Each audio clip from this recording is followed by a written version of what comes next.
Hi folks, I'm Father Joe Grimaldi. You can call me Joe, and I'd like to welcome you to my podcast. But now, here's our host and friend, Ken Calvert.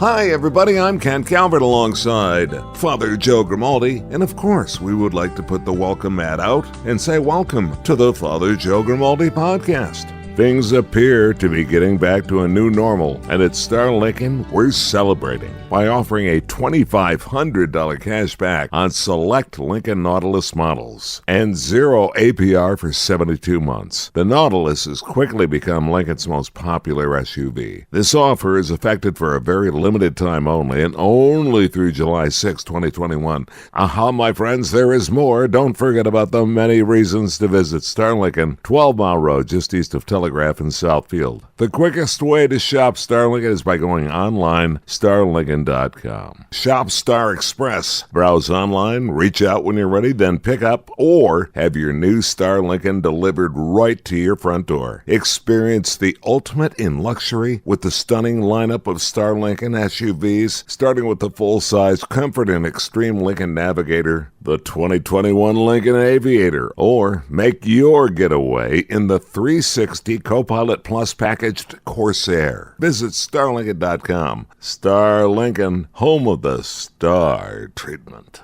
You know, a day is lost without learning something new, and I just learned something new in the kitchen whilst we were chatting briefly, ever so briefly. You just told me that, and I have a reason for going here, folks, so stay with the Calv on this one, okay? That's what I refer to myself as, the Calv. Good. All right, yeah.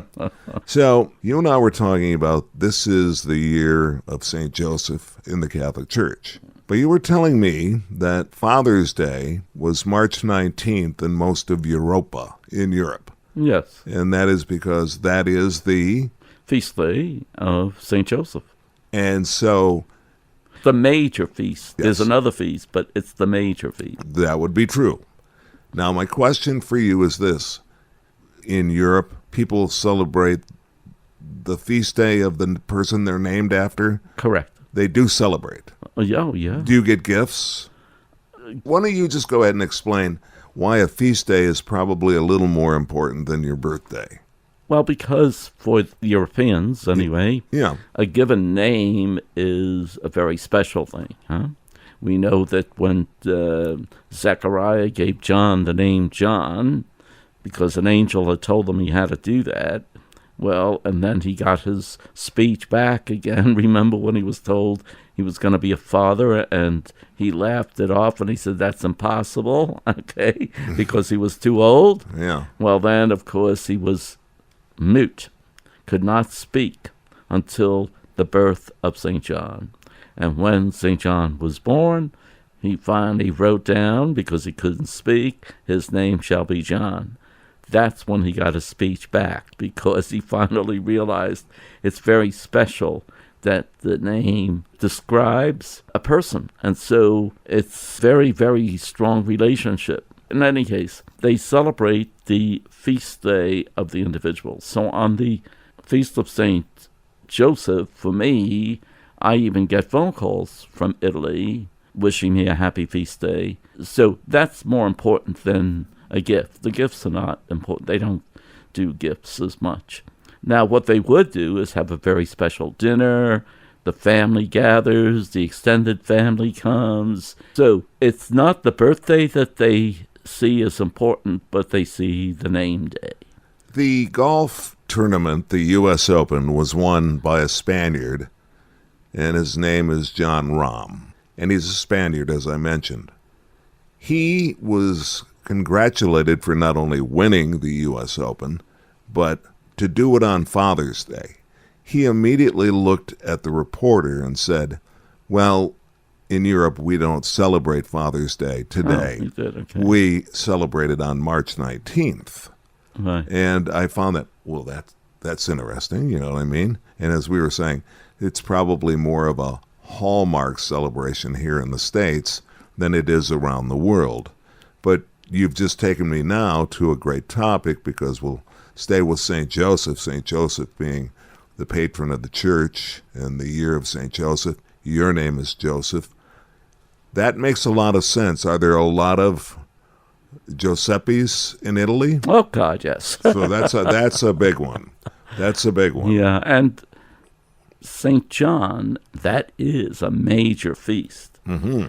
When you have a major feast in the church, you have the Gloria as well as the Creed. It's a Sunday Mass almost, huh? Uh-huh. And so, but it is a very special feast because St. John, these are Jesus' words when he says there is no other great person than St. John, outside of the Blessed Mother. So he holds a very important place in the church. St. John the Baptist. So, well, I'm going to say this right now. I'm going to find out when the feast of St. Kenneth is, and I've looked it up before, but I forget, because my birthday is on August 30th. I didn't like my birthday for a number of reasons, but when I was younger, I didn't like it because my mom and dad would get me new clothes for school. I didn't want that. Yeah. I wanted a new bike for the summer. Right. You know what I mean? And I wanted a new catcher's mitt. I wanted something fun. I didn't want a pair of Huskies out of the big boy department at JCPenney, okay? Right. That cheesed me off. Well, I'll tell you one thing I'm going to do is as soon as this podcast is over, I'm going to find out exactly when the feast day of St. Kenneth is. Hopefully it's late spring or early summer. We're going to move my date and celebrate my feast day. Does it bother you then? See, now all of a sudden you take me down these different pathways that I enjoy. Okay. So people are constantly changing the names of their children, and they've gotten very unusual at times. And then they seem to kind of trend back toward older days, all right? The Muriels are gone. The Winifreds are gone. The Agneses, I haven't seen an Agnes in years. You do a lot of baptisms. Do you find that an unusual part of a Catholic family to not pick a saint's name for their children? It was a lot more unusual than it is today, okay? Let me put it that way. It was tradition that you name a child after a saint. Now that again relates to what I said before. The saint's name is very important. Today, that tradition is gone by the wayside by many of the families. They name them sometimes outlandish names like Sky, and you have Truck and stuff like that. These are names that people are choosing. Matter of fact, there was a time when the church did not baptize a child unless it was a saint's name. I think we become a lot more liberal on that. We probably will give it a second name so that it would be a saint's name. You know what I mean? So sure, yeah, of many course. of the Catholic families might name them a secular name first and then give them a second name that would be John or Joseph or whatever the case might be. So what you say is interesting because, yeah, there are cycles in our society. There are times when names like Ursula, Yes. it's a saint's name, but it's very popular in Europe, but you hardly ever hear that anymore. Joseph and Mary go in cycles, but they do come back quite often. There are a lot of Josephs and Marys around, despite the fact. Now, very often what they do is they join Mary to Mary Elizabeth, Mary whatever, see? So they do it that way, and so they create a double name. What would be the equivalent of Joseph in Italy for a woman? I'm going to guess, okay? I'm going to guess Maria or Marie. No, there's a Giuseppina. What's that? Joseph is Giuseppe. Yeah. For the women, it's Giuseppina. So what they do is they add INA at the end. There are a lot of nicknames for Joseph. Peppo, Pepe. There's a lot of nicknames. The female version of Joe is Josephine. Correct. Okay. What other very popular woman's name is there in Italy? Well, the most popular, of course, is Maria. And That's what I thought. Maria is not only, here's an interesting point. In many countries in Europe, the man gets the name Maria as part of his name. Yes, Jose Maria Olazabal. So because the famous Spaniard golfer. But there's lots of them, huh? No kidding. And in Italy as well. But because Mary is such an important saint within the Catholic community. Now we're speaking about, let's face it, there were hardly any Protestants in Italy and Spain and France and so on. Things have changed. Now I'm not saying that's the case now. Okay. But because everybody in a community was Catholic, there was no question that Mary should have a very, very important part to play in that community. And so because it's such an important name, they would give it to the men and the women. The other thing is Joseph, a very important part of the Catholic faith. Well, they get that name. Now, one of the names that we don't use, but the Hispanics use, is Jesus and Jesus. You know, we do it out of deference. So we would say we shouldn't imitate the name Jesus for human beings who are alive today. It's for Jesus who died for us. But the Hispanics feel it's such a holy name that they want to honor their children with the name Jesus. So you'll see it a lot in the Spanish community, whether it be in Spain or South America or whatever the case might be. You see it a lot in baseball. You do. I mean, the Mexicans. Sure, yeah. So. Yeah. But continue. I just find this fascinating. And there isn't much more that I can contribute, except that because when a community is all Catholic, you feel compelled to honor the very special saints within the church by naming your children after them. I'm surprised that we've gotten away from that in a way. But I'm thinking my name is Kenneth Alexander, so I'm doing just fine, thank you. Yeah. No problem with this kid's baptism. There was none, okay? Colleen, my sister is Kathleen, and I'm thinking of so many kids in grade school now, just going back to Catholic grade school and high school, and there weren't any strange names. There was one fellow I knew by the name of Dolph, but it was Rudolph. Have you ever had a difficult situation on your hands where you just don't want to baptize the little baby named Trucker or something like that? I have not been hit by that, but again, the people that I baptize are Catholics, so... No, but Catholics aren't... No, but what I'm saying is... They're not immune to the fact that... No, they're not. No, that's not what I said. No. All right. The people I baptize are Catholic. Yeah. Many of them would really stick to traditional names. If they use a family name, like very often people like take a last name and use that as a first name, well, that's similar to what we were talking about. All of a sudden that becomes a given name. Well, just think of yourself as Ken Calvert. Suppose you had a child, you named him Calvert as a first name. That's done a lot. Now, I don't know if that's so strange, but it happens. I had a friend in grade school who took he didn't. His parents took his mother's maiden name, and he went with that. I'm just thinking of all of my aunts and uncles and cousins, and by golly, by gosh, there was Uncle Chuck, there was Uncle Jim, there was Uncle Ted. I mean, it just goes on and on and on. And then, of course, all of my aunts, my mother's name, of course, was Margaret Mary. There was my Aunt Katie, Aunt Catherine. I can think of a St. Catherine. Oh, big name. Okay, you didn't. There you go.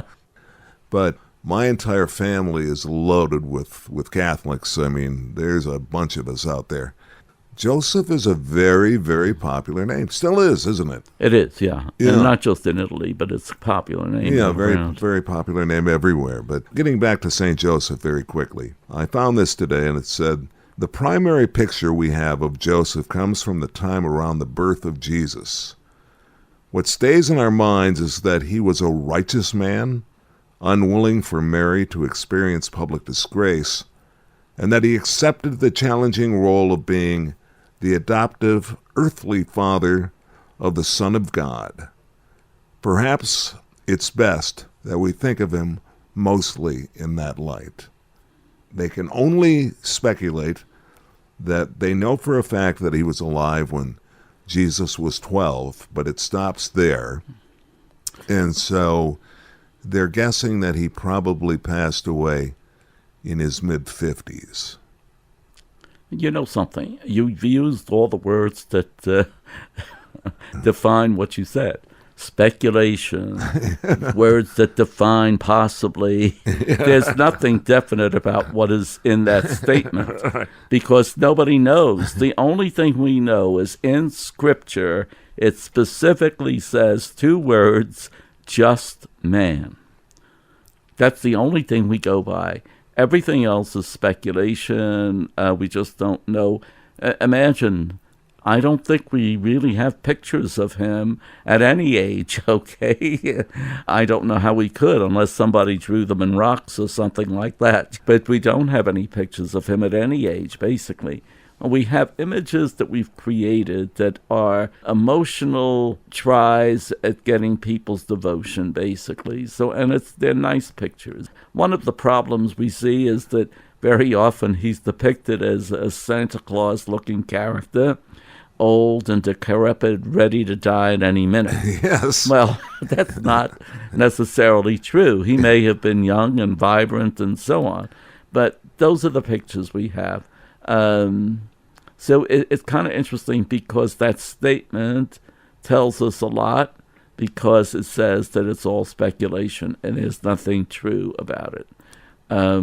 We can go by it. There's nothing wrong, by the way, when we have to use our imagination to pray, to have a devotion and things of that sort.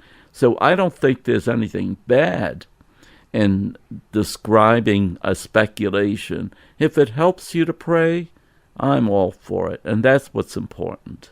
I watch this sports guy, and he ends his program every day. He's got a crew of 4 with him, and he ends every day with, he'll say, McLevin, what did you learn today? You know, Schwartzy, what did you learn today?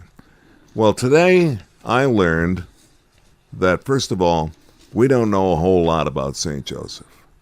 And I also learned that in Europe, more so than in the United States, the feast day of your first name is very important, and you can expect people to call and wish you a happy St. Feast Day? Yes. Well, it's that time in the program now where I ask you politely, would you be kind enough, my friend, Giuseppe? What was the other nickname you gave? What's another name? Pepe. Pepe? Pino. You should have never told me this. Pino is another one. You should have never told me this. Anyway, Pino, would you be so kind as to deliver a prayer? Again, we're going to revert to the Psalms, huh? But many of us, were glued to the TV or our phones for hours a day so that we could consume all the information we could about the coronavirus. What are the politicians saying? What is the new death count? Is there a vaccine on the way? What will happen tomorrow? It's a common theme during quarantine to focus on what the world is saying and not on what God wants us to hear. God is able to give us peace through this time if we turn our troubled hearts to Him. He will be able to take away the fear and replace it with His love. It's a beautiful gift that is ours for the taking, but only if we get off our phones long enough to ask for it. And here is the quote from John 14. Peace I leave with you, my peace I give you.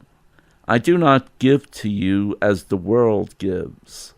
Do not let your hearts be troubled, and do not be afraid. This is Father Joe Grimaldi, and I look forward to seeing you next time on the Father Joe Podcast. If you'd like, you can email us.